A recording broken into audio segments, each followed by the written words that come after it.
understand it, it could be the body that determines that. That's the difference. I don't know if I can answer that or not. Good. But I think Okay, open this public hearing.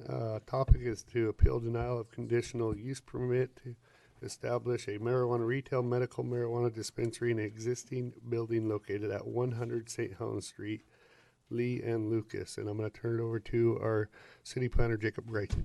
Thank you. Yep. So it is now 5:45 and the public hearing is open. This is a quasi-judicial land use hearing. The subject of the hearing is a request for an appeal of a conditional use permit, as the mayor described. The subject of the property is Count Assessor Map Lot 3700 on Map 4 North 1 West 3BA.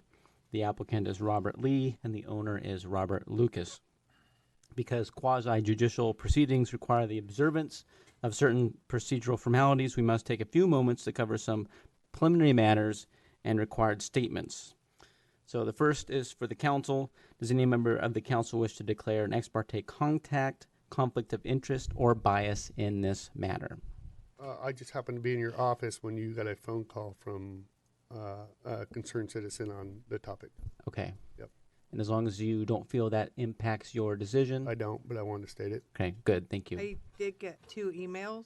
I think we all did. We got emails, and I did email her back and suggested that she contact you with her comments and concerns was the proper process. And I actually think I have one of those emails. I have a few things came in after the report, and at the end of my presentation, I'm going to see if they're here. And if they're not, I'll just read them since they wanted to make sure I got them for the purposes of formality. Okay.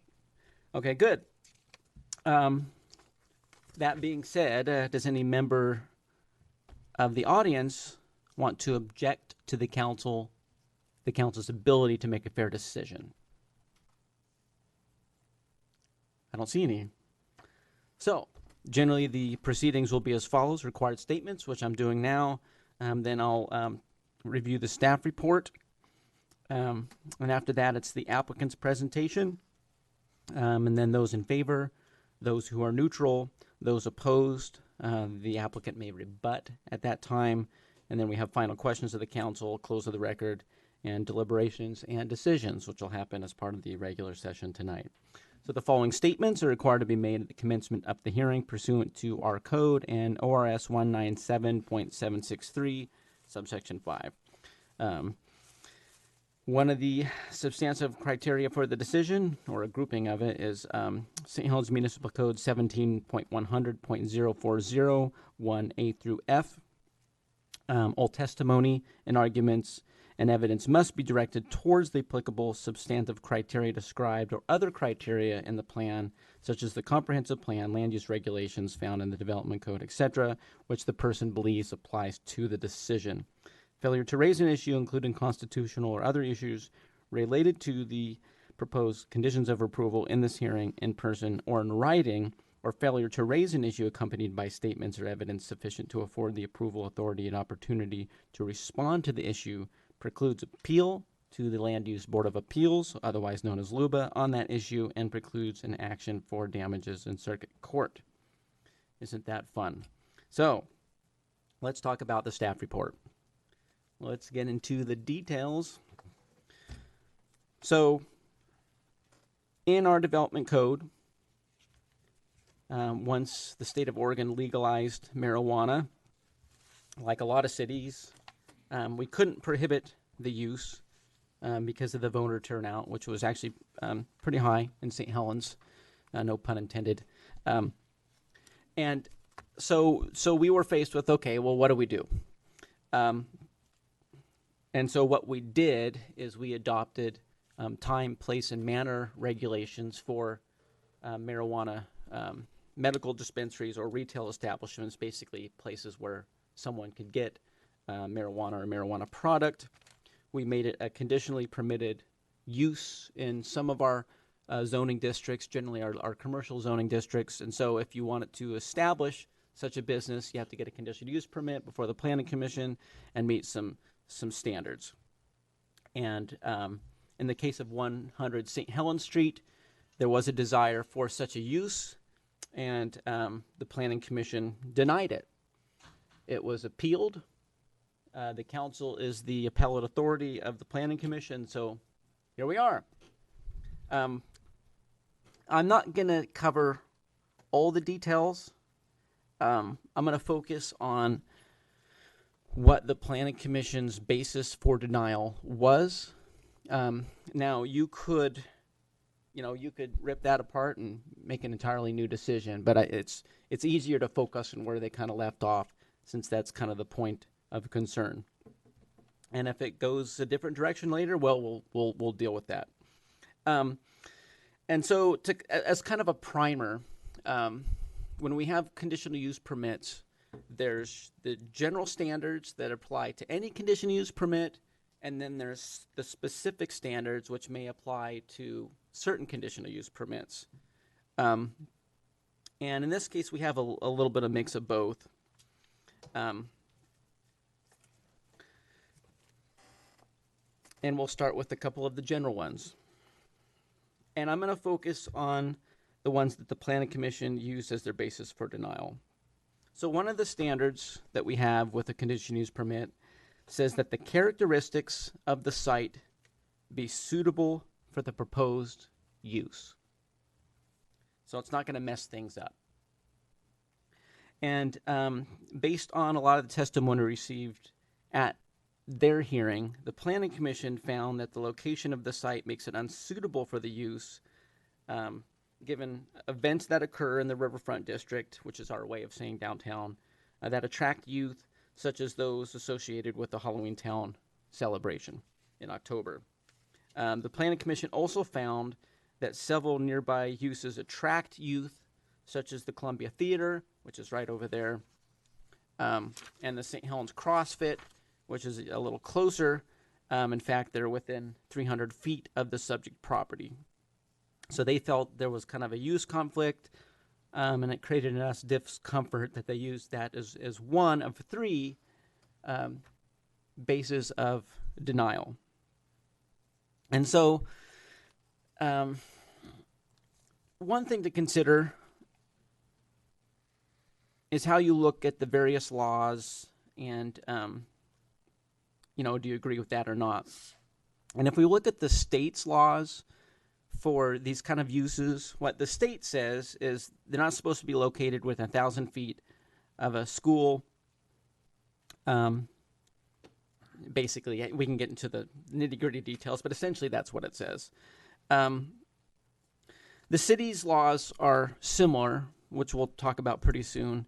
We say that they're not supposed to be within 1,000 feet of a school, but we also include daycare facilities. And the whole point of that is these laws are intended to include a separation from uses that are specifically and guaranteed by their function to serve children. You know that children are going to be there. So you could agree with the Planning Commission, or considering some of the intent of those specific laws, you could disagree and find that standard's met. So the next one is pretty similar. Another standard which a conditional use permit lets us do is explore the policies of our comprehensive plan. And in their discussion, the Planning Commission looked at our comprehensive plan designation for this property, which is general commercial. And one of the policies of that designation says, preserve areas for businesses by limiting incompatible uses within them. So real similar to the other one, it's about suitability, compatibility. And so the commission basically had a pretty similar finding, and also emphasized that the theater in particular is unique to the area, being that it's historic and it's the only one in town, and it has had a long time presence. It's been around for a long time. And so those are the two general criteria. And those are, at least in staff's opinion, fair game, depending on which way you want to sway. It begets this question that planners have been struggling even before marijuana was legal when you had the medical marijuana dispensaries. Is it retail? Is it a specialty retail that causes problems? Is it normal retail, just like a mini mart? This real struggle. So that's something to kind of think about, and I'm sure there'll be plenty of testimony to help with your contemplation of that. Another thing to keep in mind in that regard is this property is zoned general commercial, and the immediate surrounding properties are either zoned general commercial or riverfront district, where these marijuana establishments are allowed by conditional use permit. So it's not necessarily adjacent to an exclusive residential zone where it's expressly prohibited. So the third one, now this is where we get into the specific conditional use permit criteria. And these are where our conditional use permit chapter, targets certain uses to say, okay, well, there's these general ones, but then we get to the specifics. And that's where our code talks about being within 1,000 feet of a school or daycare. And the Planning Commission found that the Resonate Church at 220 South First is about 250 feet away from the property, well within the 1,000 feet, and provides daycare services in relation to their religious practice. And then, in addition, there was a conditional use permit issued not too long ago for the Masonic building at 231 South First Street, which is about 300 feet away. Now, an important factor to consider, and where I think the Planning Commission had a technical error, is that the daycare has to lawfully exist at the time the conditional use permit is deemed complete. So deemed complete means that we take a file in, and it's not just a piece of toilet paper with a big X and a crayon. Well, there's your application. That's not complete. We have to have something that tells us, okay, this addresses the standards, plans, all that stuff. And this is where I advise caution.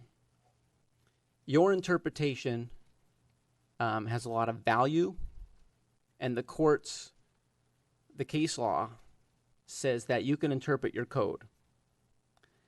And when I look at, is it legally established? Means all your permits are in place and your use is commenced. In the case of Resonate Church, a daycare is a conditionally permitted use. That was a recent conditional use permit, and daycare was not noted anywhere.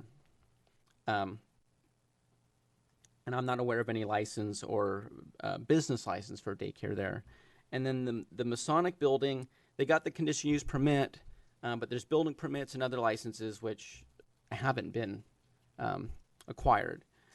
And the reason I advise caution is if you were going to say that those lawfully existed, it really creates a lot of ambiguity about what that means and could make things really messy for us.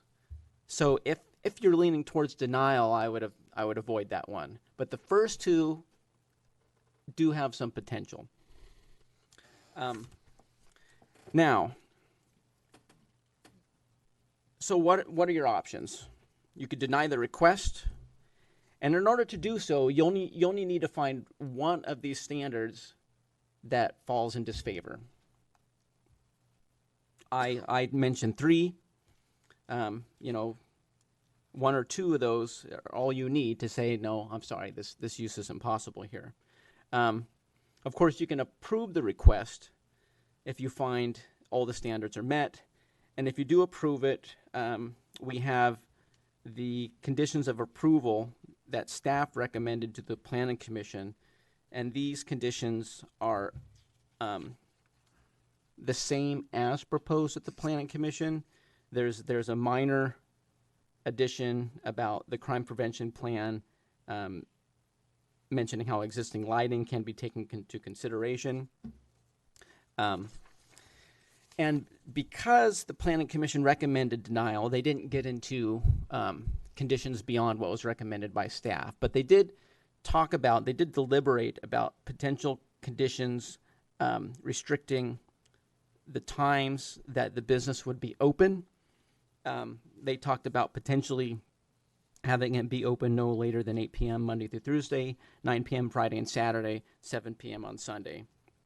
So that was a motion that failed, but if you're leaning towards approval, that's something to consider. These conditions, we could get into what all those mean if you want, but I think at this time it's probably best to, let's get some testimony and see where you're going with it. Now, as I mentioned, there are some things that we received that were not in your digital report. You all have a copy of this memorandum in support from Robert Lucas, and I'm sure he's going to cover that as the applicant and appellant. And then I also have a couple emails, and I don't know if those people are here. I want to see if they're here to see if they just want to talk about that. I didn't copy these for you. If they're not here, I'll just read them just to save a little bit of paper. But is Linda Thomas here? Okay. Well, here's what Linda Thomas said. I just wanted to voice my opinion that we have enough pot shops in our small community. Are you trying to cater to the boaters that come into downtown area or the visitors and tourists that come to Halloween Town? So sad what the face of our community has become. Was this the intended outcome when we went all in with the DARE program in our community years ago? I should say not. Very disappointing. The price of $$, so sad. Is Rosalie Assumption. Okay. And would you like to just, when your time is, okay, so I don't have to recite your email. Okay. That's the end of my report. Okay. So any questions before we start taking testimony? I have a question, and this is kind of a cause and effect kind of question, and I don't know if the Planning Commission talked about this or not, but you alluded to daycare at the on First Street Church in the Masonic building. If this is approved and it goes forward, there's a certain a foot limitation or a certain distance limitation that the operation has to be away from a daycare facility does that, if this is approved, will that prevent a daycare facility moving in within 1,000 feet or 500 feet in the future if so they want to have the ability to do that? Because it will be close to a marijuana outlet and thus, in my mind, would be denied their operation permit because they're infringing on that 1,000-foot barrier or whatever. Am I on the right track? I'm asking what could happen in the future. No, that's a good question, and it's all about timing. And it's all about timing and fairness. So if the daycare is legally established first, basically you can imagine the daycare is established and this force field, boop, boop, boop, erects, untouchable. Because when we receive the conditional use permit for this marijuana kind of use, we have to go, okay, is there a daycare within 1,000 feet? But the marijuana establishment doesn't have that force field. Now, if the marijuana establishment is in place or deemed complete at least before the daycare, they came first, and it would be, I think there'd be a lot of lawsuits if it worked where the daycare could move in and then kick the marijuana place out. And I know that wasn't Talking your about question. kicked out. I'm but just, if they have the right to move in. they absolutely do. You 75 feet away or 100 feet away. or zero. Yes, or zero. But if the dispensary Thanks for answering that. Sure. Appreciate that. were approved first and then daycare wanted to move in, it would not automatically kick the dispensary out because they were there first. No. Okay. But they Thank could you. exist. Okay, Mayor, do you want to run the No, go ahead. show? Take Okay. it. So that means it is time for the applicant's presentation.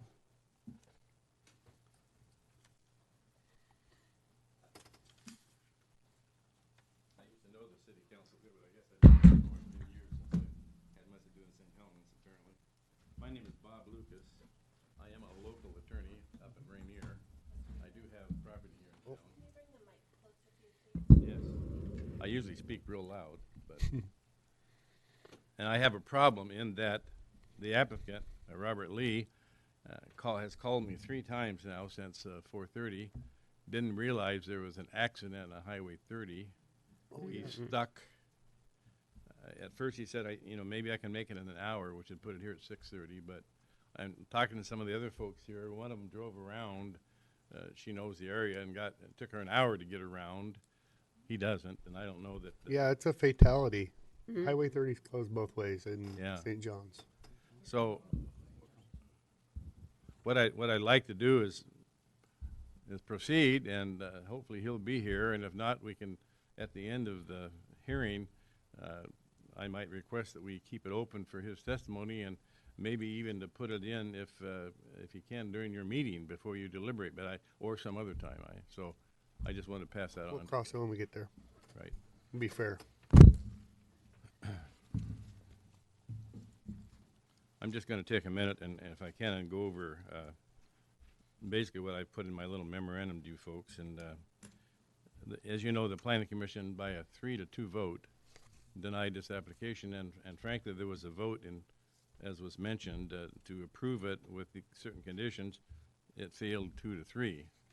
And so it was a close vote. And I think that some of the information I'm going to present to you here today, as has your staff person, wasn't available to the Planning Commission, and it might have made a difference had they had all of the information. So I appreciate the fact that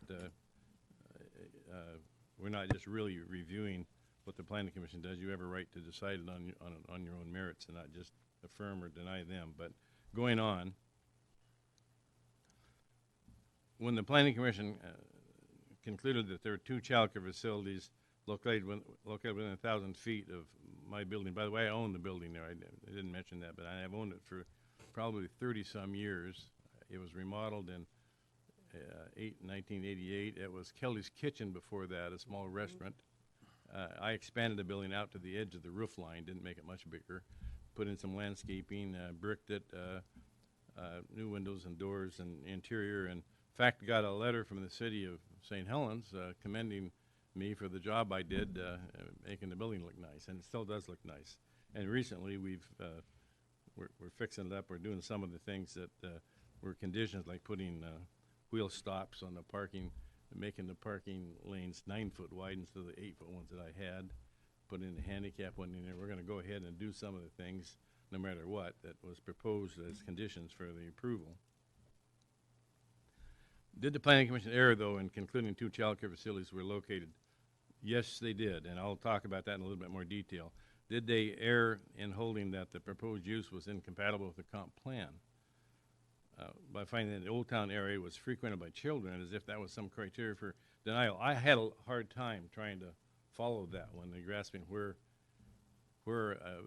a building that's not going to change any on the outside has a really insignificant impact on the community. There's no noise that'll emanate from the building. There's no smoke.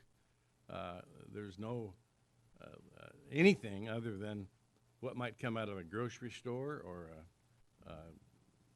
if you will, a drugstore or an auto parts house, a retail store. And how that could be harmful to the children is just beyond me. But going on, the lawful existing at the time of the application, our application being complete, really is the key on the child care centers. There weren't any. Mrs. Peterson came last time, made a very good, very emotional argument, frankly, based on marijuana's bad. We need to keep it out of the area. Well, I didn't vote in favor of it either, but I've got to go along with it now, as I suspect you folks do, as is evident by the fact you've created some provisions in your ordinance to do that. We just can't throw it out the door. What we need to do is work with the law and make it as good as we can. How the theater, had you wanted to make the theater a criteria, because kids go there, to not allow a retail store within 1,000 feet, you could have done that. That wasn't done at all. I mean, is Old Town really a youth town? I don't think so. If you look at all the buildings, I mean, there's all sorts of uses down here, almost none of them directed towards the youth. There's 5 drinking establishments, alcohol drinking establishments in Old Town.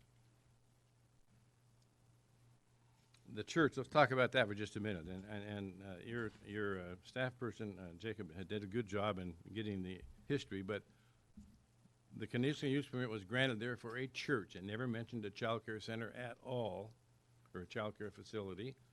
There's a sign now, it's been there, it was there before the hearing at the Planning Commission, a yellow sign that says something about recovery and a phone number, and it has written in handwriting, free child care.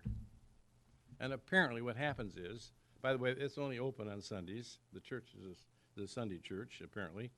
And apparently they have a recovery program for alcoholics and drug users, and I don't have all the details, but they allow, apparently, the person in the program to bring the children, and they have a room there that they can provide free babysitting services. But that doesn't meet the criteria of an existing child care center at all, under, I think, any stretch of the imagination. Going on, the Masonic building. And by the way, I've checked, I've checked with the state. There's no state license for either of those two places. There's no business license in the city, for the city. There's been no building permit issued to remodel either of those for child care facilities, which would need to be done. Talking about the Masonic building, though, the same thing there. They did get this conditional use permit, but, you know, you folks have done this all the time. What is a conditional use permit?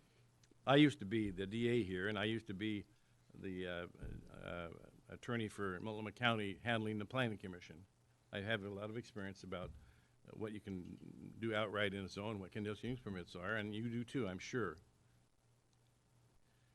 Outright uses you can put in the zone. There's a provision for certain things can be conditionally used in that zone, which gives you folks the right to decide yay or nay. But just because it's been approved as a conditional use only means that's one more thing that can be done in a zone like the outright uses. Doesn't mean that they've got a permit or that they're operating. They've still got to jump through all the hoops to make it open. And so the mere fact that the Planning Commission used apparently that date as an approved facility was wrong, because it wasn't really at that point in time an approved facility. And talking about that just a minute, there's a couple other interesting things there. Apparently the hearing in the Planning Commission for the child care center or facility at the Masonic Lodge was on the 12th of June. We applied on the 19th. Apparently your rules are that the permit is, their permit wasn't valid until the end of the appeal time, which puts it at the end of the month. So it's after the date we applied. And if you, a little reading of the statute says, existing at the time. So the permit really didn't grant them any rights at all, other than someday, eventually they can. And I like the question that somebody asked about what effect does it have if you approve this and then there's a later child care center. Your staff person is right, but the state statute says that they have the right to consider that when they renew licenses. Not that they're going to deny it, and they probably won't unless there's been some bad operation or some complaints and that sort of thing. But they do have the right to deny at a subsequent renewal. And by the way, these are annual renewals with the state on getting a permit to have a retail marijuana store. Let's talk just a little bit, though, about that last part, so you remember it, you can emphasize it better. Child care facilities are regulated by the state. In fact, in my judgment, they're over-regulated. I have a building in Rainier on the highway that I leased to someone who wanted to put a child care center in there. 6 months later, putting a second bathroom, putting partitions in to separate age groups, requiring that everybody have a background check. There's training requirements for the people. There's a lot of regulation and a lot of inspections for child care centers and facilities. So none of that has happened for either of these sites. It just clearly, that's a red herring as far as I'm concerned. And frankly, if you're in court and you don't have a good case, the facts aren't on your side, then you raise an issue on something and you argue about it a lot, and I put that in the same category. Factually, that doesn't fit the bill here for this to be denied. Let's talk about, though, the other issue, the comp plan issue, and I thought there were only two. I guess I misread the decision. I was at the hearing, of course. Economic, the comp plan says, apparently, that we've got to preserve area in the commercial zone for commercial uses. Well, wow. You look at this building, you look at this retail use, it's a commercial use if it's anything. I mean, absolutely. In fact, the policy to preserve areas for business use by limiting incompatible uses is a good one and fits the category for this to be approved. This would be a new business and would add to what already is an Old Town. As all of you know, there are many vacancies down here in Old Town. In fact, I walked around twice, but again today, and counted 14 different vacancies. I mean, wow. You know, you should do all you can to encourage businesses to develop down here, and not go out on a limb and deny something when there's really no basis to do that. The youth presence, you know, I submit that this is an adult area more. If you look at all the stores, the courthouse, the city hall, the title company, the antique and other such stores, the legal aid office, all the attorney offices, the clothing store, and miscellaneous other shops all cater to adults. This is not a youth area. You didn't make it an exception when you developed this ordinance. You shouldn't bootleg or bootstrap it now by an argument that's really based on the emotions of people that don't want to have marijuana around. And that's fine, except the people overwhelmingly have approved that. And so we should work within the bounds and try and make it as good as possible, as I think the tenant that I've got lined up for this building will do that. By the way, I talked to the manager at CrossFit, and she told me that they have few minors in there. That's mainly an adult gym. They have some programs, apparently, mandatory programs where some of the minors do come in for training. But it's not a minor gym. It's mainly adults. You may have been able to build some restrictions concerning youth activity into your ordinance when you drafted it, but you didn't. And you know, maybe you can in the future if you need to, but they're not there now. Now, the proposed use, still talking about the compatibility, the proposed use will bring more people to Old Town, to include tourists. And some off the boats, maybe. I mean, when I worked down here, and I worked down here for years, a lot of boaters would come uptown and buy beer and buy food and take them on back down to their boats. Now, we don't have a real grocery store down here now, but we still have places they can buy food. It's a little more difficult, but still, they will come up here, boaters will and tourists will, for whatever reason. And the more people that come to town, the better it is come to the Old Town, the better it is for the other shops that are here, because they depend on walk-in traffic and people coming down, browsing through their shops. By the way, I've talked to several people in several businesses in Old Town. None of them had any objection to the location of a proposed marijuana retail store in my building. I talked to two of the apartments that are right next door to my building. Neither one of them had any objection to it either. And one of them, down here at the other end of town, I talked to one of the alcohol sale businesses, and they had no objection. And the CrossFit manager had no objection. Marijuana retail sales stores are not inherently dangerous. They're not unsightly or out of character in a retail neighborhood. The business is located all inside the building. It does not emit odors or noise, and is no different from any other retail sales store that sells groceries, auto parts, furniture, antiques, or what have you. They can't even, they won't have chairs and tables outside like some of the other stores do here in town. Even some of the stores that apparently at the end of the block can do that with alcohol service, if it's within an area that is approved by OLCC. By the way, OLCC, as you know, regulates the marijuana retail business too. We're requesting that you grant the proposed conditional use permit. It wouldn't necessarily be a bad knock on the planning commission. They didn't have all the information we've got now, and they didn't. It was only a 3-2 vote. If any of you have prejudices, and we all do, unfortunately, you should do your best to set them aside if it's a prejudice against marijuana use, and not let that unduly influence your decision. A lot of people still don't like it. A retail store that sells marijuana products is not a burden to anyone. It has no bad characteristics and should be allowed.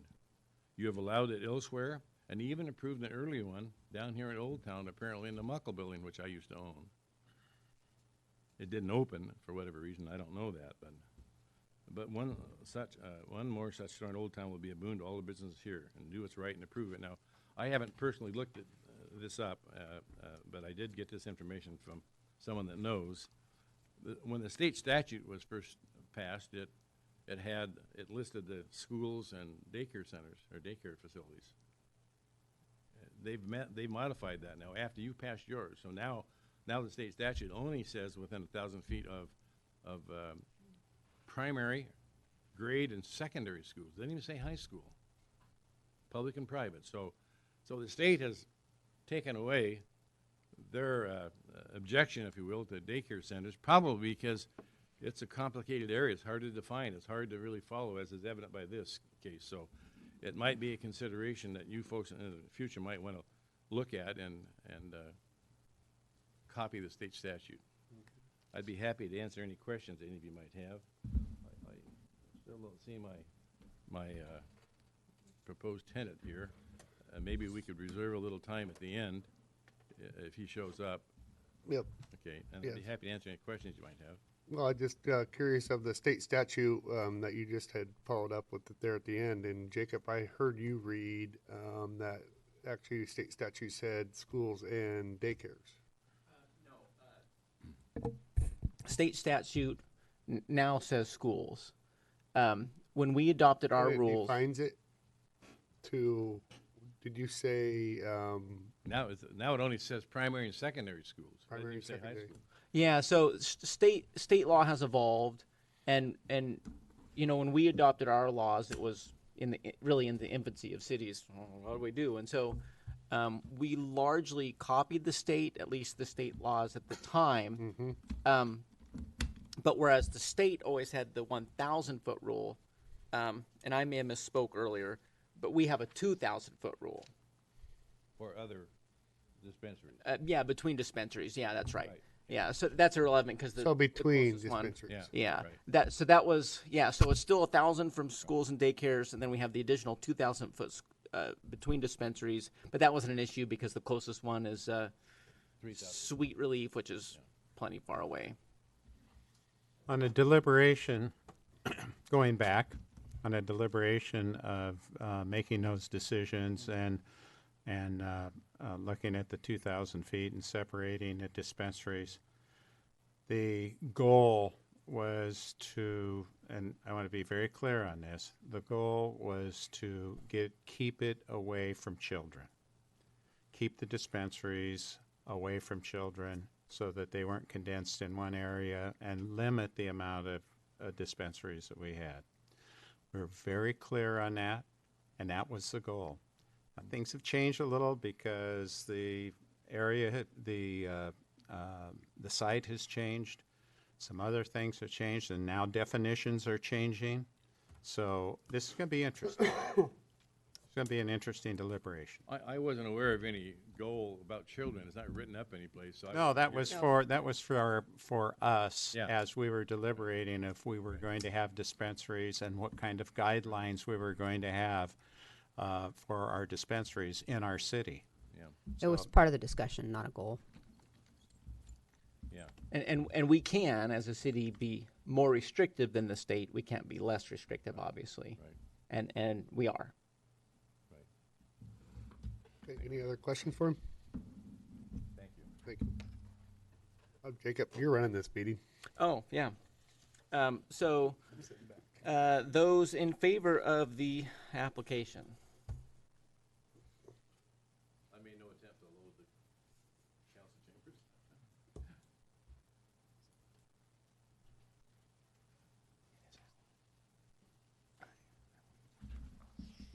Howard Blumenthal, citizen of St. Helens. I just think that it's time for something like that to happen down in this area. I think we need to hold certain things, how do I say, I'm not a drinker.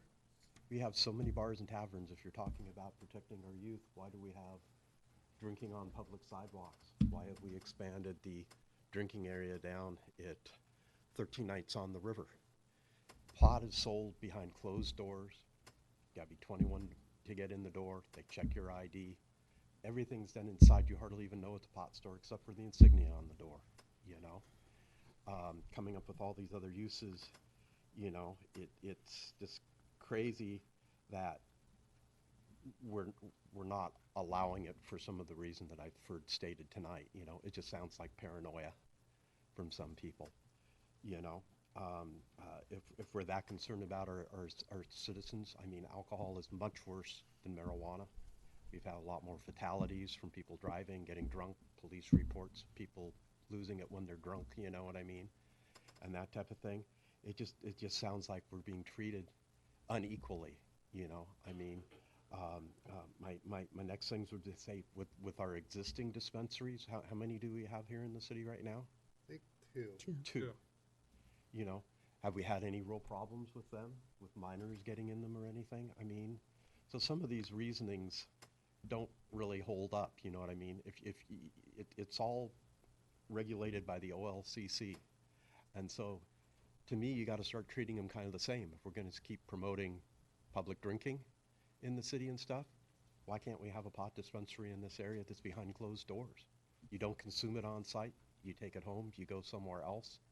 It brings more people into the area, you know? You never know, maybe the Halloween people will check it out. You know, that could be another source of income and stuff, you know? You know, people, back there I was hearing, oh, the smells. There's smells from anything that go on in the city. In Northwest Portland, I don't like coffee. I get bowled over by the smell of the coffee houses roasting their coffee beans. But it's just part of being around, you know? Smells come and they go, you know? The wind direction changes and it goes another direction if there was anything like that, you know? If we try to, we gotta disperse them. If we try to keep all your pot dispensaries all in an area, what are we gonna do? Make like a little red light district that we just shove them all off in a corner, you know?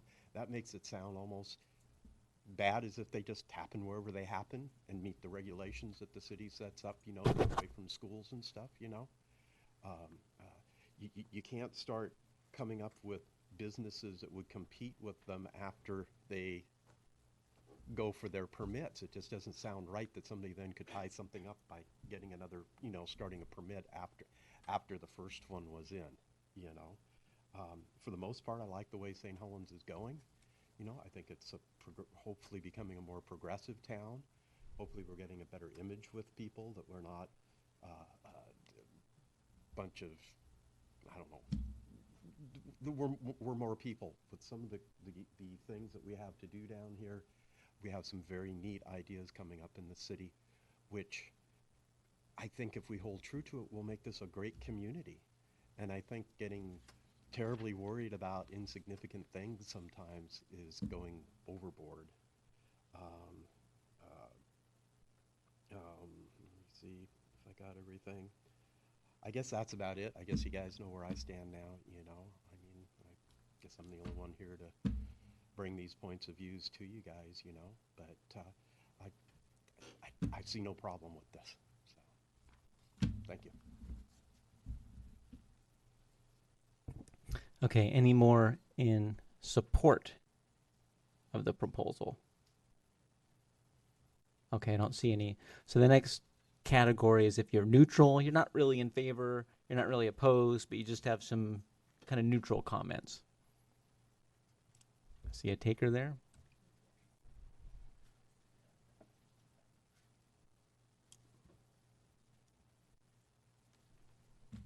Okay. My name is Linda Zoll, and I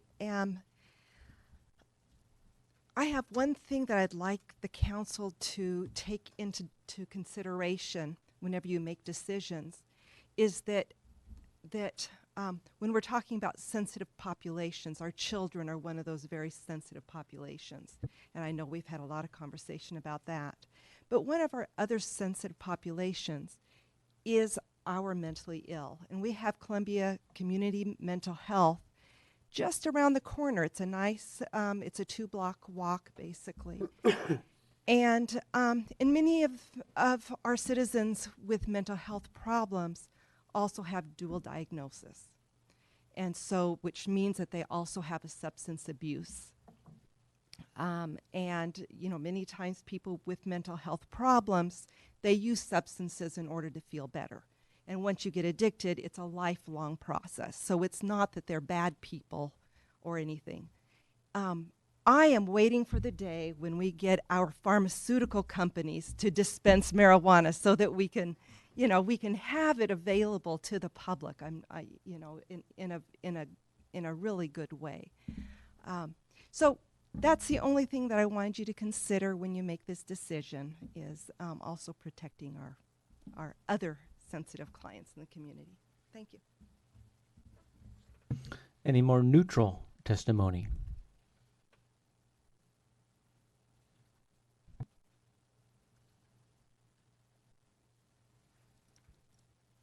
Shauna Harrison.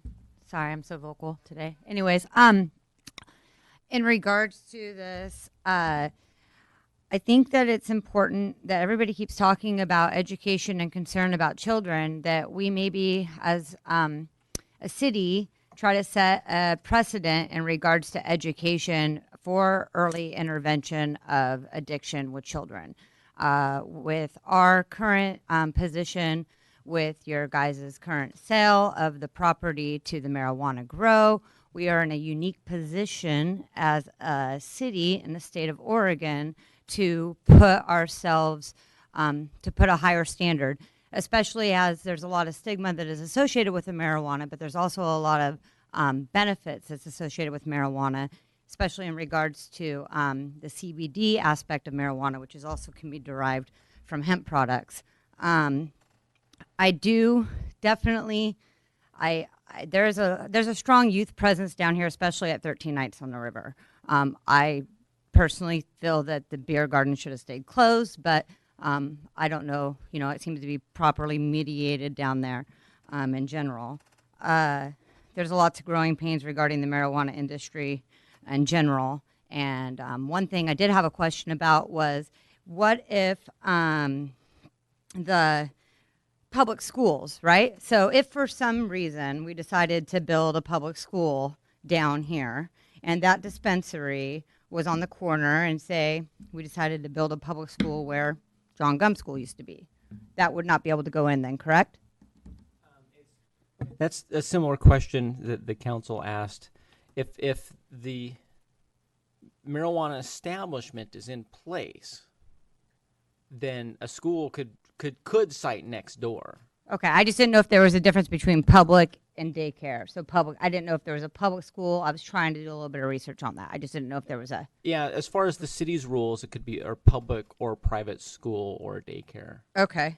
At the end of the day, I feel the biggest thing is going to be education in regards to everybody's concerns about kids. I mean, we do have already 2 marijuana dispensaries in the area. It may be good to, you know, converse with our local authorities in regards to any kind of concerns they have about the population coming in and out of there, but plenty of them are also medical recipients. The one right now in town is right across from an arcade. So I think it's important to try to give a universal, be universal in regards to that. Halloween Town is a huge thing. So obviously down that aspect is concerned for that. But did I kill enough time for that guy? Oh, nope. And then that was it. Just that I implore you guys to think about trying to do a liaison with youth education to try to prevent substance addiction for the long haul. I think it would be miles ahead in the long run for us if we could do it. So. Is there any more testimony in neutral to this matter? Neutral testimony. We do have someone new in the room. This is the appeal for the marijuana establishment at 100 St. Helens Street. We already went through the those in favor. We're at those in neutral. Are you here to testify on that matter? I would like to talk for just a minute. And is it in favor? Is it opposed? Okay, all right. So we haven't got to that point. And Brian, are you here about the appeal? And are you here to testify? And are you here to testify in opposition? Yes. All right. I just want to make sure we don't get out of order. All right. So unless there's any more neutral testimony, I think it's time for the opposition. So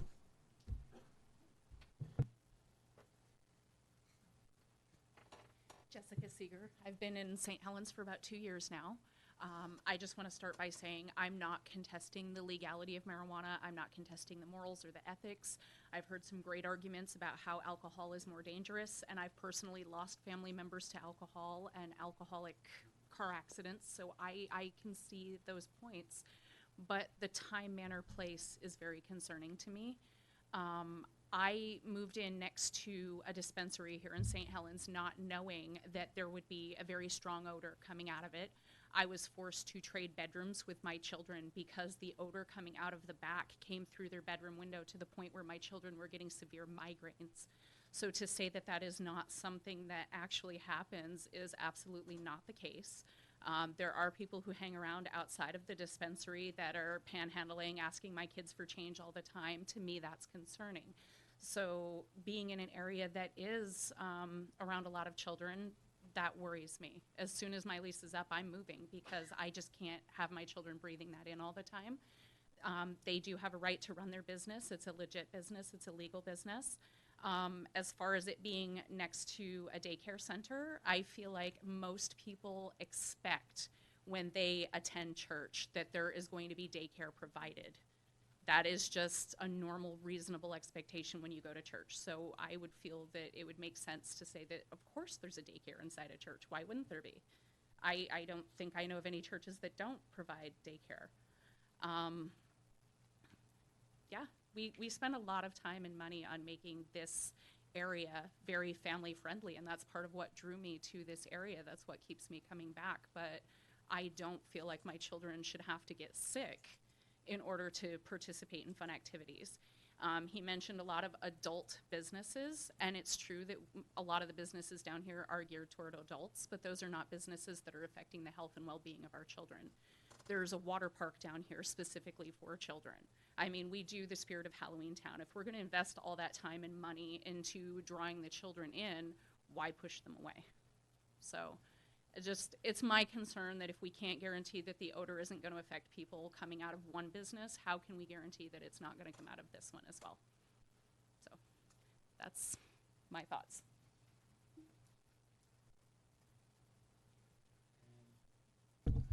anybody else in opposition? I've got to apologize, and my leg is cramping up unbelievably, so I'm going to stand instead of sitting up there. I'm going to stand here and listen. Thank you.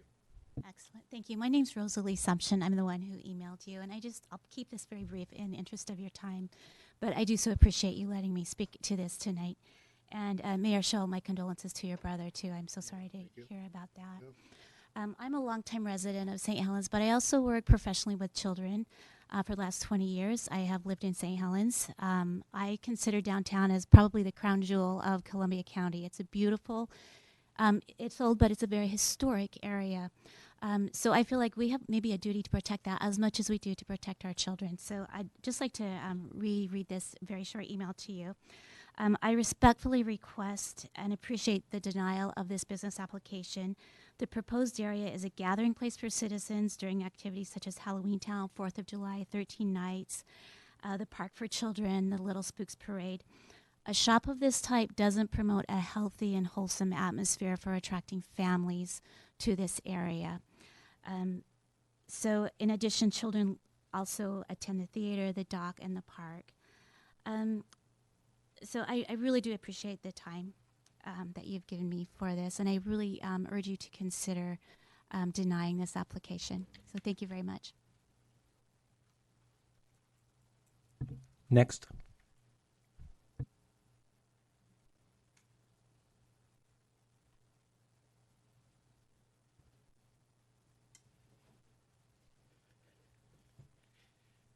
I'm Albert Newton, go by Bert. I am pastor of teaching and pastoral care at Resonate. Just to clarify, we are not a daycare center, but as the lady just said, every church I've ever known and our church cares for children when we have services and meetings and parents are coming needing something to do with them. And so we do that, and if we find that we need to apply for a permit for that other than just being a church, then we'll see what we need to do to jump through those hoops, because we certainly want to be in accordance with the law. We're in opposition to it just because it's close. We don't see that there's that great a need for it in this area of town, and we do have a pretty strong recovery ministry that meets every Sunday night. We have somewhere between 12 and 25 former addicts that come and that stay involved in our meetings, and some of them do have children and bring their children so that they can do that. So our hope is just that we would consider just maintaining the denial of the permit. Thank you. Any more takers?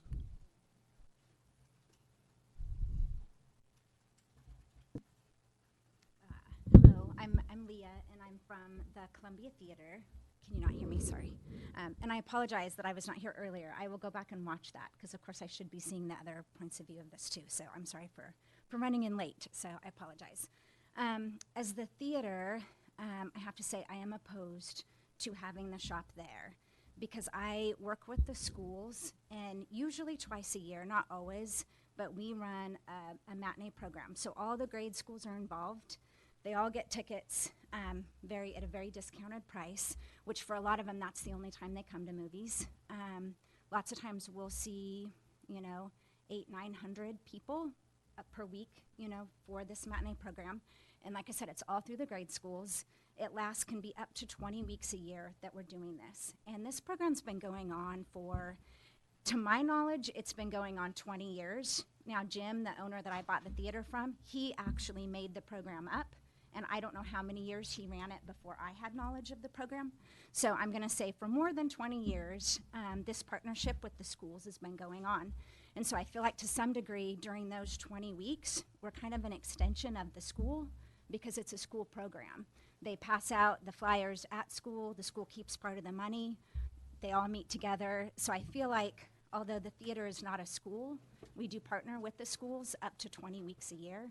And I feel like that having that shop within visual distance of that just is not a good idea. I also don't argue the legality of it or anything else. It just seems like not a good fit for what is already going on down there and has been going on for more than 20 years. So I feel like that's in opposition.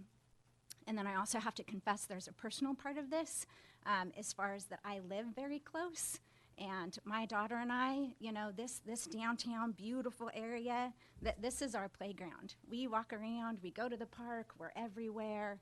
She hangs out at work with me a lot of the times, and it just doesn't feel the same, the idea of having that right there, and everything that might bring changes it. And I know we bought the theater about 5 years ago, And when we bought it, one of the reasons that we relocated was because Columbia County has one of the highest young family populations. So that was a big deal to us because we like young families.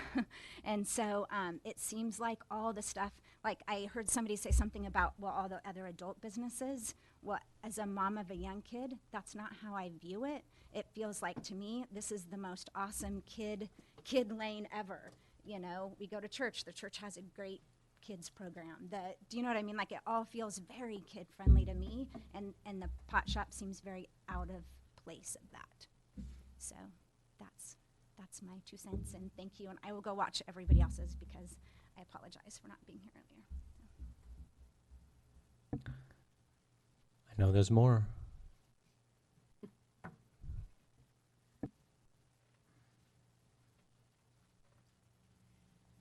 Hi, my name is Diana Johnston, and I'm coming from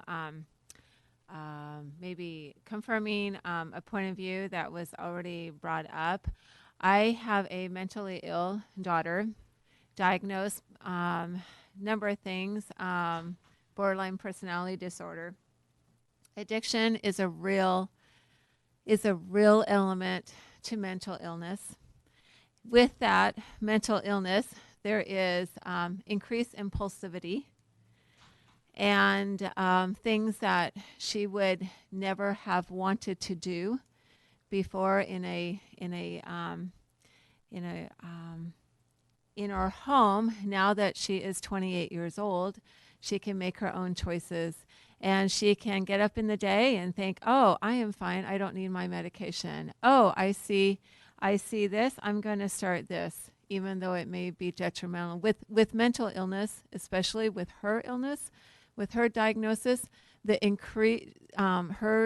her diagnosis has the most successful rate of suicide, if you want to consider suicide being a success. With that comes with addictions, increases that tremendously. So you get double dose with addictions. And so to have someone like her with the mental illness center here, and people going in or going out and seeing a pot shot, that might make them think, oh, I can do this. And then they have increased problems from that. So please reconsider. Any more in opposition? I was just thinking, and I kind of had a question. My children, I have 7 Ma'am, children. name, please. Oh, I'm sorry, Eliza Farron. Thank you. I'm sorry.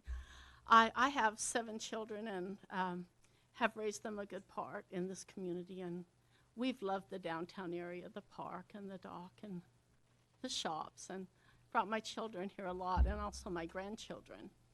And I know that we have an ordinance that there's not supposed to be smoking or vaping in the parks. But my experience in coming down here with my grandchildren as we wander around, we see a lot of it. And I'm not going to confront a 200-pound, 250-pound, 6-foot man over whether he's vaping in my grandchildren's faces. So my question is this going to increase with a pot shop right here in the downtown area? Are we going to have more of...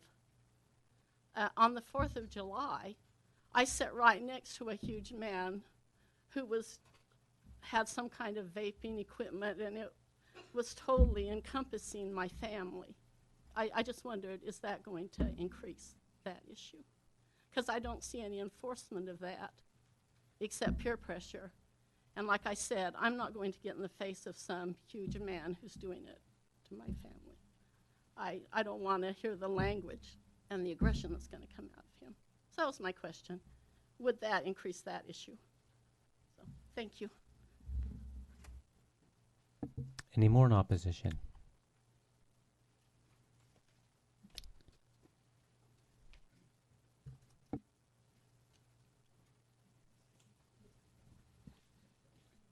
My name is Robert Van Natta.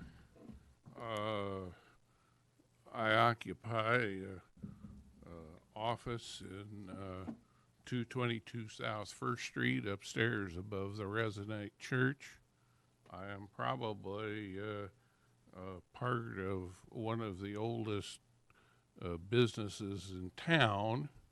My father opened in that building in 1928, and there's been occupied a Van Atta working upstairs in the V.C. Gray building since that time. I don't live in St. Helens. I live a ways out of town, but the roots are close to town. Well, it's now St. Helens. It didn't used to be. It used to be Holton or something else. But my father was born in a Walmart parking lot here in St. Helens about 1908. So we've been around here for a while and watched the town. And I've been upstairs, worked up there, minded my business for 47 years. And this is the first time that I have had an occasion to show up and address the city council. I don't spend a lot of time worrying about what the city council does. Recently, some things have come to my attention which have disturbed me mightily. One of them is this thing. I happen to, after several years of not being able to rent my downstairs at all, I managed to rent a storefront downstairs to the Resonate Church. I happen to believe that they have a much needed service in this town, in that they specialize in dealing with people who are recovering from various things that they need to recover from. They do, as they said, take care of children down there when they're having their services and things like that. They don't actually have most of their service is not in my building. They actually have a joint use kind of thing, since we're next door to the theater. They do some of their stuff in the theater and use our downstairs for, office space and overrun space and probably the daycare there. But it's incidental to the church like all other churches do. It doesn't need a special permit. But I think it qualifies under the city ordinance. For goodness sakes, can't we have a little bit of latitude to a place where you're trying to get people off the dope and straightened out? Do we have to bring it right in and rub it in their nose? I mean, good gosh, folks, dope is a big problem. And if you've been around and seen the issues that it's caused, and I know people claim that, well, gee whiz, being a dope addict isn't as bad as being a druggie or being a drunk. I don't know. Maybe neither one of them is too swift. But there's some habits that aren't needed, and they're not helpful for much. If people want to buy marijuana, there seems to be adequate places to buy it in town. For gosh sakes, it only takes one state liquor store to make alcoholics all over town. Why do we need 3 pot outlets to make pot smokers all over town? I think a couple is enough. I think the Planning Commission got this thing right, and that you ought to uphold their opinion, and that's what I got to say about it. And I'm sorry to bother you, but this is just over the top, folks.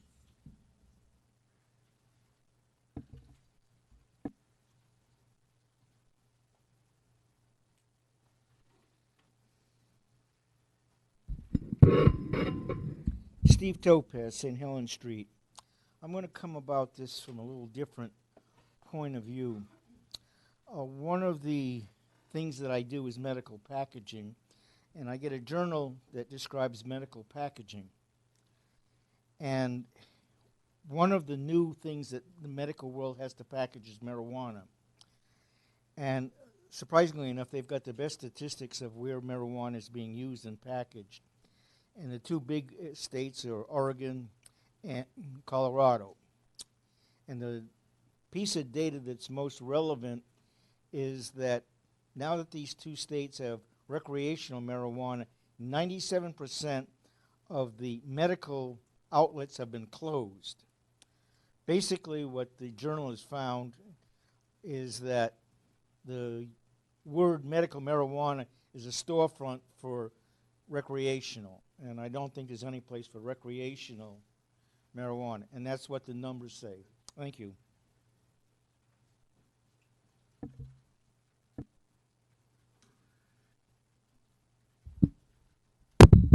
Al Peterson, 101 St. Helens Street. You did receive from my mother some written testimony, and I want to mention or reiterate a couple of things that she put in there. One is this graph, which I got from the Columbia County Commissioner's Office because Lieutenant Pixley from the Columbia County Sheriff's Office had presented this graph to the Columbia County Commissioners.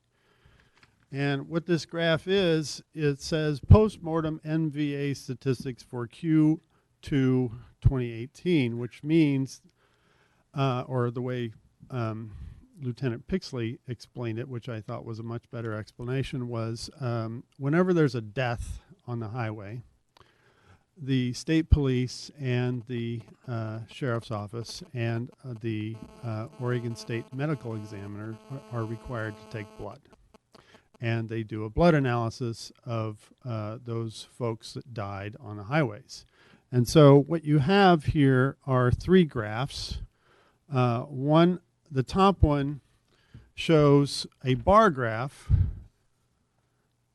and the top bar graph is the highest, which is out of 102 deaths, 32 of those individuals had cannabis in their blood. And then the other two graphs, which are down below, talk about the type of results that were either cannabinoids or other, and then no controlled substance in the blood, which was this one. So of all the deaths on this side, only 35% of those people who died did not have some kind of drug in their system. And then over here, it kind of takes this one and then breaks it down a little bit more. Of the deaths that did occur where there were some kind of drugs in the system, 49% of those had cannabinoids in their blood. So I just wanted to explain that because sometimes it's a little bit hard to follow this graph, but that's the explanation of this graph. A question for you, maybe you might know. When marijuana's in the bloodstream, how long does it take to exit versus maybe alcohol versus maybe heroin versus maybe, I don't know, other foreign substances? I have no idea. I'm an architect. I don't know anything about well, I think that would behoove us to know in that study. Well, either way, it didn't go anywhere because they died. Good point.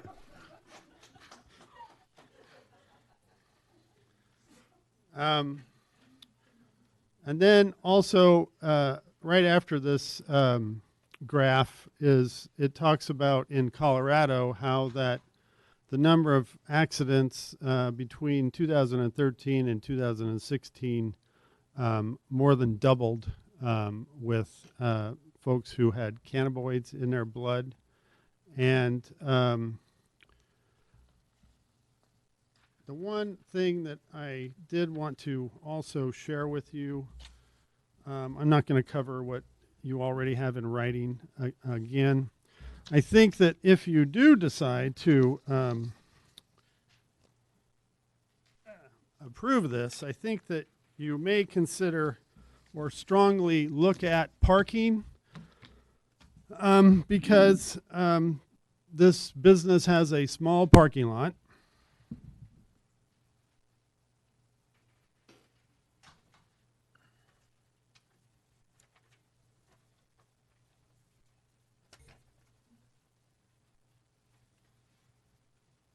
Al. You'll get one. Okay. Oh, I have an extra. Thank you. And this is where? This is a marijuana shop that I happened to see on the weekend, this weekend, on Sunday, in Longview. And you notice that the parking lot is empty to the right of this individual, but for some reason, this individual in his speed and not so diligent maneuvering of his vehicle, even though he had an empty parking lot, decided to park like he did there. Have you looked at First Street? Well, I don't know about that, but I just thought I'd mention that to you. And you might want to consider some other restrictions if you do decide to approve it.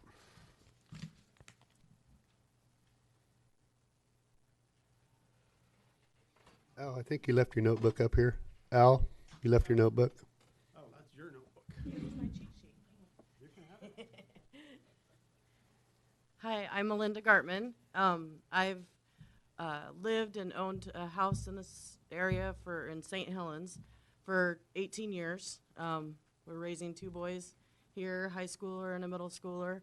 And I've seen a lot of changes. Can you guys hear me? Yes. That's weird how there's not a monitor. We have seen a lot of changes in the downtown area in that 18 years. And I've actually lived in Columbia County longer than that. But and good changes for the better. I see that the city's working hard to kind of clean up this area and make it family friendly, make it enjoyable to spend time down here by the river. Spend time in businesses, theater and the different shops in town and bringing different opportunities, even things like that fairy festival last year, or a while ago, that was definitely geared towards kids. And I also am a part of Resonate. I'm actually the administrative director of Resonate. And also wanted to clarify, we aren't a daycare center. However, we do educate children. We have our nursery program that is more like a take care of the babies, make sure they're okay. But we also have where we're educating children not only in faith, but also just in behavior and life skills. We do reach out. The whole reason we brought Resonate to this area was to reach out to people that are struggling in their addictions, and they are real, and that is, I would say, 80% of the attendees that attend church or services weekly or every other day or whenever we're open kind of thing. So it is something that whether you want to call it a daycare, a nursery, taking care of kids, educating children, it is something that we do every day or almost every day. With different opportunities. So that is definitely something to think about in this climate. Addictions are real, and people really struggle with them. And this is putting another thing in front of them that they have to walk past in their struggle to get to help. I do agree, there are other opportunities. There's plenty of facilities for alcohol and lottery and all of that, and people do have to walk by those. But I don't know if you guys realize there's some major recovery centers right around here. Pathways, the Lazarus House, they're within blocks of this area. Down the road, there's a kind of a shelter place that women and children can stay and live in for a time period that are struggling through. So there's a lot more than just a few things, a few elements. There's a lot of building blocks to what all this decision will affect. And I think it's really important to see that and see who all is around and how we are going to affect that by making this decision. So that's all I have to say. Are there any more who would like to provide testimony in opposition?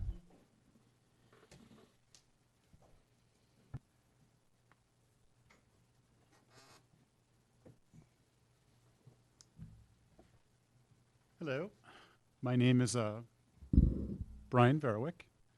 I'm with Shoestring Community Players, and we are in the planning and probably going to solidify having a theater down here in the old Masonic building. And one of those things will be providing theater for children and having children participate. We also have another program for adults. So my question to you is, would you put a business like this near your children? I'm not contesting marijuana is legal, but would you put it next to a school? Would you put it next to a church? Would you put it next to where we come together as a community and spend family time? I think if the state of Oregon has the good sense with the OLCC to give us one liquor store, why do we need more than one pot shop? Are we that greedy? Are we making that much money? We have more than one pot shop. They're all in competition with each other. They drive the price down. How long will they stay in business? Are you guys thinking about them? I kindly asked that you don't allow this business to come into downtown. Thank you very much. Any more opposition?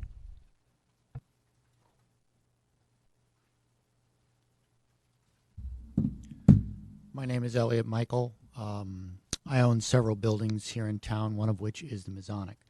I did want to clarify a couple of issues because I wouldn't want there to be any misunderstanding or that anybody was being misled as to other proposals which were being made at the original meeting as well. We did put forth a conditional use permit for a child care center within the Masonic building. I was responding to a tenant who wanted to set up a child care, and we were going through the process and jumping through all the hoops as to what would need to be done there. That individual had some health issues, had surgery. It's been difficult for me to communicate with them and solidify a lease with them, and I was approached by other people, which I had put off for a while, and now we are pursuing with Shoestring Players Theater for them to occupy that space. So I just wanted to clarify that we didn't jump ahead of anybody to try to get a conditional use to block anybody. That was not an intent. It was simply we were looking at opportunities for the community. And I think one of the things that's in front of the council is really what they want to see is development of a community. And I think that's a very strong charge to put before any community. And I think that, you know, one of the things is that there are a lot of unanswered questions. You know, what does a pot shop do to a community long term? They haven't been in presence for long term. Al Peterson presented some statistics which are just coming out because now that pot is legalized and people can utilize it, how things are going to play out over the years as to how it is going to affect our health overall in risks such as driving under the influence and things of that nature. So I think there are a lot of questions which are unanswered. I think that as a property owner, I've been approached many times once the law came into being to set up marijuana shops within some of my buildings. I refuse them, and that's on a personal basis because it's not what I have a vision of what I feel would be appropriate for a downtown community to support families and activities in the downtown community. I won't contest that a lot of the current occupants of the downtown area are areas that adults visit, but that's doesn't preclude it from being something which is friendly to families as well. We all need insurance. We all need other activities which we utilize downtown.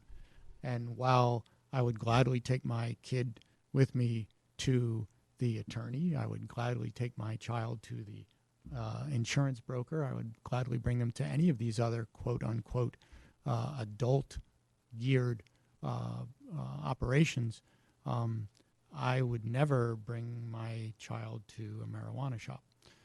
So I think there's a difference as to what is acceptable and what most of us with clear consciousness would say, yeah, we would do with our family or with our children.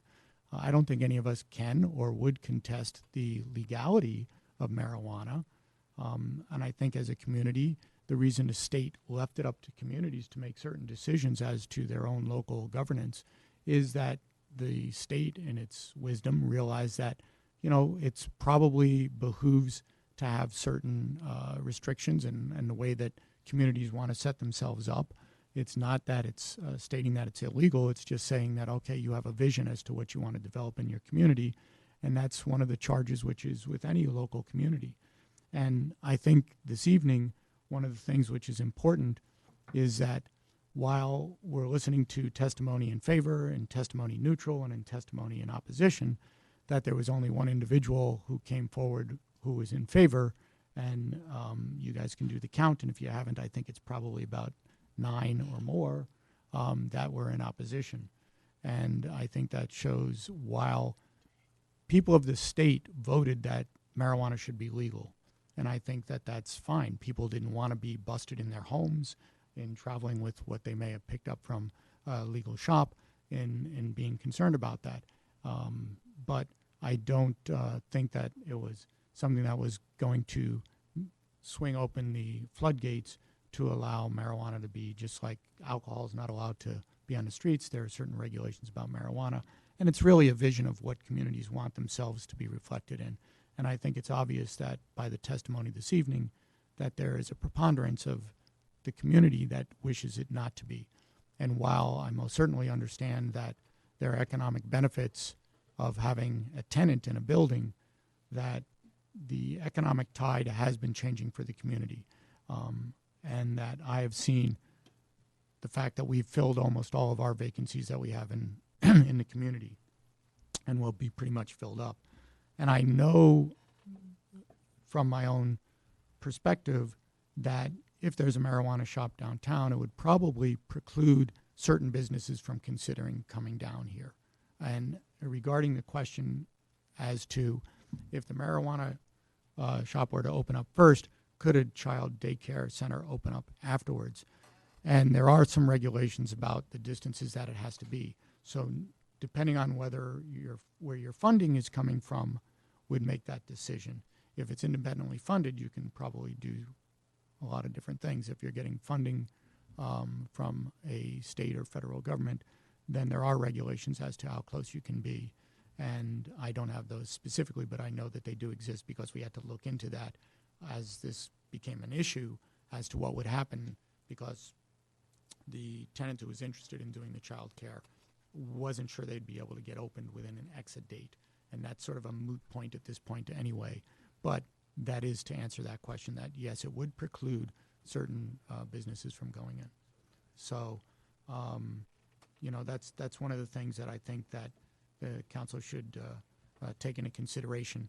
And just as Jacob alluded to, that there were 3 basic areas where the council had privy to make decision based on the 3 different areas.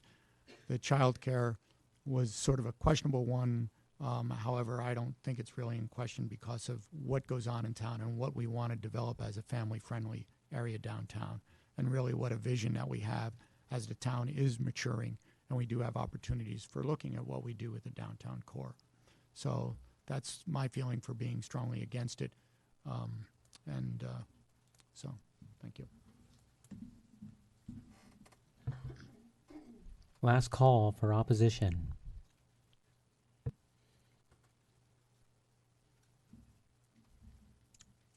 Good evening. My name is is Ren Christopher. It's unfortunate that we don't have a youth council student here, but I am a public school teacher for Scappoose, and I also have worked as a teacher for St. Helens. All it takes is the smell of marijuana downtown. I work at Warren, and I have a hard time when children come in smelling of marijuana, their backpacks. My daughter works for Pathways as a counselor, and if we're going to have a 21st century safe place for children to grow, it shouldn't be downtown that we have something like this. Thank you. Anybody else? Okay, so it looks like the proposed business owner did show up. So luckily the timing is appropriate. That is part of rebuttal that they would have an opportunity to speak to, as long as the council sees that as appropriate. I absolutely see it as appropriate. Okay, rebuttal. Yeah. Rebuttal, and if the business owners want to speak too.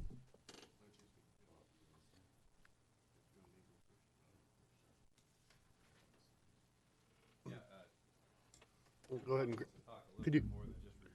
Robert, please get the mic. I'm Bob Lucas. I'm Bob Lucas again, owner of the building in question. You know, frankly, a lot of people have spoken, and they're good people, and they have, I'm sure, the best of intentions.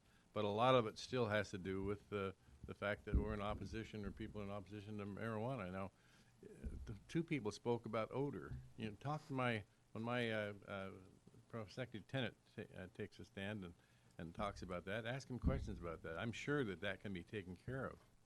You know, I have a pretty good building there. It's not an old building. It's been restored. It's got good doors. I just don't think there's going to be a lot of odor that's going to slip out that anybody can smell in the neighborhood. I mean, you can't smoke inside. You can't smoke outside. You know, it's not allowed. There are OLCC regulations against all of it. You can't smoke in public. You know, it's just, I think that's a non-issue now. Maybe I've been around and smelled marijuana. I know what marijuana smells like. I used to be a policeman, and I've gone through courses on drugs and things, and I don't like the smell of it myself, but it's there. And I went to a concert a while back and sat next to somebody that was smoking marijuana, and it bothered me. I went over and told the police officer about it. But, you know, in this day and age, those are some things we're going to have to put up with a little bit. But I don't think you could, as a condition, indicate that there should be no odor emitting from the building. Mr. Vanetta talks about he thinks that it qualifies, that the church daycare qualifies under the ordinance, and you know that's just not correct. You know, that's his opinion. Fine, he can have that. We've gone over that enough. My experience is that marijuana stays in the system for 30 days, way more than a whole lot of other drugs and alcohol. So it can be detected after you've smoked 2 or 3 weeks ago. So as far as car accidents are concerned, if you've been drinking alcohol and they test everything, and you smoked marijuana and had a little bit in your system from 20 or 30 days ago, it would still show up. So I question that statistic, but I'm sure there are deaths caused by people under the influence of both drugs and alcohol, and we all need to work on that issue. But the way to work on it is not to say you can't open a legitimate store selling marijuana. We need to enforce, if they're smoking down in the park when they shouldn't be and they're getting high down there, the police ought to do something about that. You know, that's not, don't take it out on some legitimate businessman who has the right to sell marijuana at retail. By the way, there's an awful lot of people that use marijuana now for pain, legitimately, and they've got to buy it someplace too. And he talks about one liquor store in town. Wow, give me a break. Every grocery store sells wine. That's alcohol. All of the bars sell hard liquor by the glass. You might even be able to buy it by the bottle. I don't know. You probably can't buy hard liquor there, but I mean, there's a lot of places. 3 in St. Helens, is not an overabundance. You could have put that in your ordinance. I've seen ordinances where they limit the pawn shops you can have in town. They limit a lot of things, and you could have done that had you chose to. So there's other answers to some of these issues.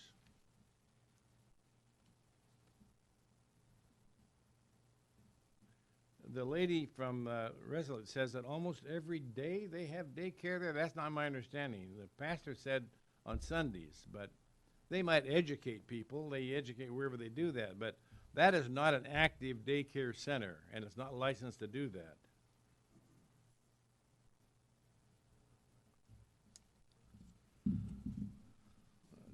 Excuse me just a minute, then I'll end my comments here.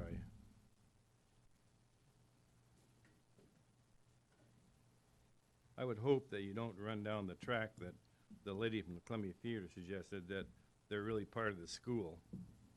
You know, I think it's great that they have a matinee program for children, and that ought to be commendable for her. And, you know, and that's fine, but this is not a green evil building with evil stuff flying out of it. This is a nice looking little building that has retail clients coming and going. I mean, I'm a little surprised that we have so many people that seem to think that all at once if you're near something that's going to grab a hold of you and it's going to make you bad. There's too much emotion here with regard to marijuana still. And I would ask that you folks look at it straightforward and rule on the merits and not get hung up on counting witnesses. I made no effort to have witnesses down here. I've talked to people who had no objection. I could have probably brought in as many as they had, but I chose not to do that. And I know you're smart enough that you're going to base this not on the numbers of people that testify, but on the facts. Thank you. Okay, and then the business owner, if you'd like to speak.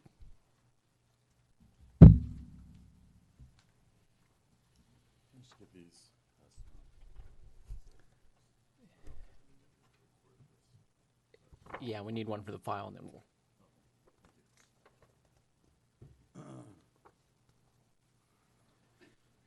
So, my name is Robert Lee, and I'm the applicant and potential business owner. I apologize about being late. I was in traffic on Highway 30 for about an hour and 30 minutes, so I apologize about that. I'm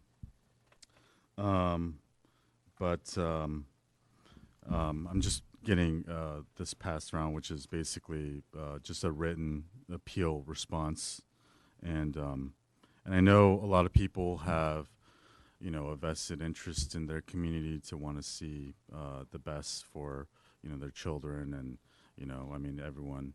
It seems like a lot of people have been in the community and lived in the community for a long time. I mean, I myself am from Portland.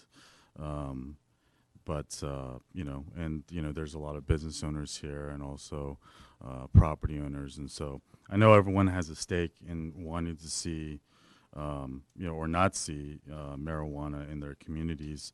But in defense of marijuana, in regards to, like, the actual, like, physical statistics. I mean, right now it's widely known that, you know, there's not ever been a single overdose on marijuana. Usually, traffic-related accidents are, you know, related to alcohol or other stimulants or depressants, and marijuana does stay in your system. But that, you know, I've never known or heard anyone actually dying of an overdose from marijuana. Marijuana, you know, obviously has and is being more prevalently known now that it has a lot of medicinal benefits. And, you know, I've been in the industry since 2013, and I've seen, you know, just all sorts of like almost miracles with marijuana. I've seen it greatly improve people that have cancer, and I've seen it help people with arthritis and people with migraines, and you know, when I initially got into the business, it was really about, you know, obviously there's a financial component to it, but you see how it actually impacts people and impacts the community. And when I've actually run and operated dispensaries, I've seen, it just, to me, it became a friendly environment and actually had the opposite effects of what people would assume, which is, marijuana brings crime. Marijuana would bring, actually that's what having a legal program is there to prevent, an organized crime element and, prevent, children from obtaining it, because, if you're having, an unregulated system, then anyone can have access to it through, black market dealers, and, and having a licensed facility, it's for adults above the age of 21, not even adults above the age of 18. It's 21 years old, and it's, the rules and regulations that govern marijuana is, I would say, at this point, just as strict as it is with alcohol. I mean, even though the licensed premises are based on the rules of being 1,000 feet from a school or 1,000 feet from another dispensary in certain municipalities, or 2,000 feet, the actual rules that govern it, for instance, like checking IDs, like we check everybody's ID. There's sting operations with the OLCC that enforce that anybody that enters into the premise is above the age of 21. So I would say that. Regarding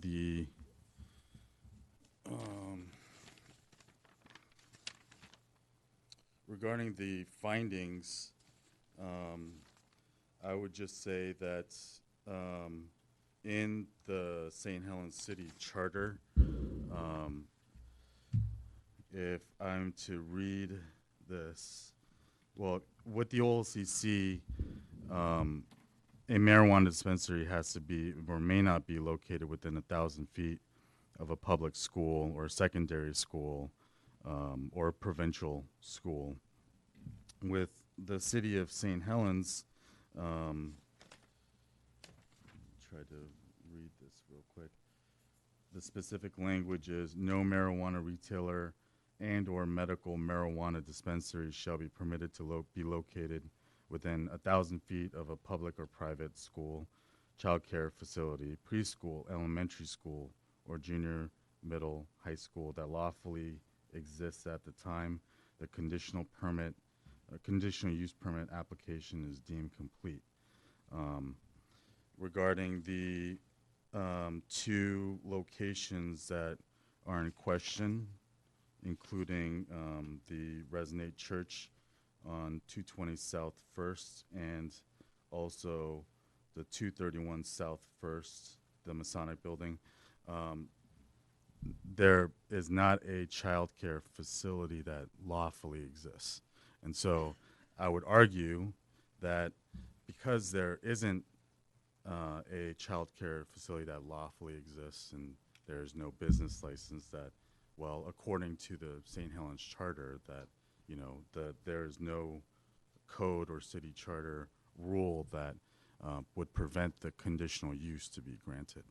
And so that's one thing I'd like to address. The other arguments were that there are a lot of community activities that are focused towards children, and that businesses such as like the CrossFit business or the Columbia Theater would have a lot of children, and having a dispensary close to that would attract or send the wrong message. And obviously, again, there's a lot of vested interest in wanting to see the right community and seeing positive changes and having this downtown area continue to be revitalized and see positive things moving. I would say that with my business, it's really high-end retail, and we stay away from cliches like pot leaves. We would just look to have a high-end retail that wouldn't say anything about marijuana. And so, in terms of any signage or any, any messages that speak to marijuana, we can address anything of that nature, but I can assure you as the business owner that, that's not the way that, I brand. And, again, it's not, the OLCC even, obviously we are not looking to, attract, any children or promote, our products or our store to any children. And so I can assure you that wouldn't be the case, and it would just be high-end retail. The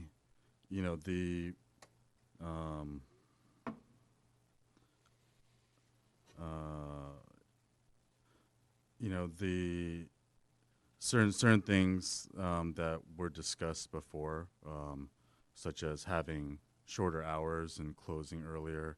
I mean, those are all things that I would be willing to do.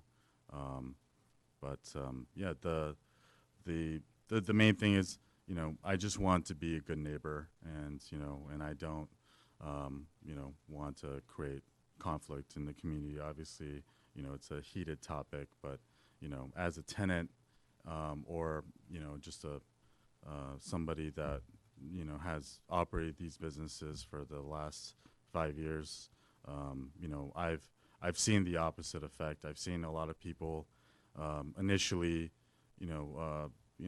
worried, and rightfully so, that it's going to change the fabric of the community, or it's going to, it's going to be not good for their children to have those businesses around. But being in Portland, there's 300 dispensaries, and they're all around bars, and they're all around other businesses that kids walk by all the time, and most of the time, because these the businesses put a lot of money into creating an experience for customers, it tends to actually make the neighborhood better, in terms of having, instead of having a vacant piece of land, you have something that's occupied. Even though it's a dispensary, it seems to still, at least in terms of having not as many vacant buildings, have a positive effect.